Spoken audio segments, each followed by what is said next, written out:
Welcome to the AMC News Dispatch. I'm Teja Williams with the Public and Congressional Affairs Office. On a quiet campus in Natick, Massachusetts, soldiers are enduring significant extremes in temperature, rainfall, humidity, and wind.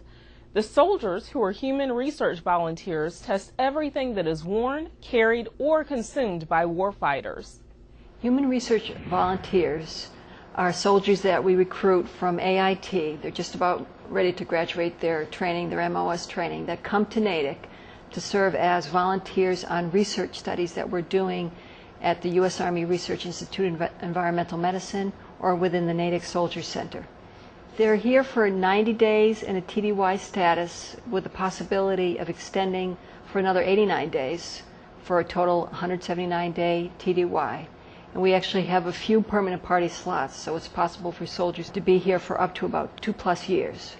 The Human Research Volunteer Program has been around since the early 1950s and contributed to forming Army training aids and influencing doctrine. It's a huge benefit. First of all, it's a very unique program. It's probably the only of its kind in the entire Department of Defense.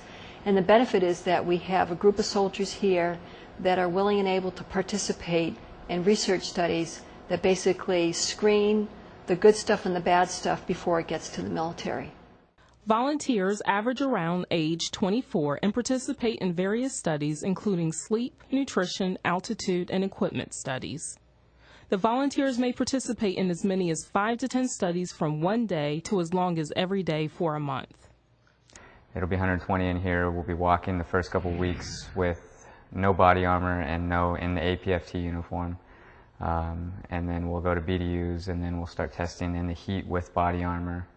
And it'll also then go to the new cooling system that sits underneath the IBA. And we'll walk in 12 miles a day. In order to endure the physical demands of being a volunteer, soldiers say they must also have strong mental health. Initially, when you join the Army, you go from civilian to soldier very quickly, and you get accustomed to things you have to do to get through. Basically, especially now, working here, when you're doing the testing and all that, while you're doing your physical conditioning and all that, it's all a mental game too, kind of pull you through. I mean, when you're running or you're bicycling, you're basically just thinking, you know, just a little bit more, I'll get done. Because if you're thinking about how you're hurting and all that, you're just going to fall out. You're just going to kind of weakens you. So it's all kind of meshed together, all kind of connected.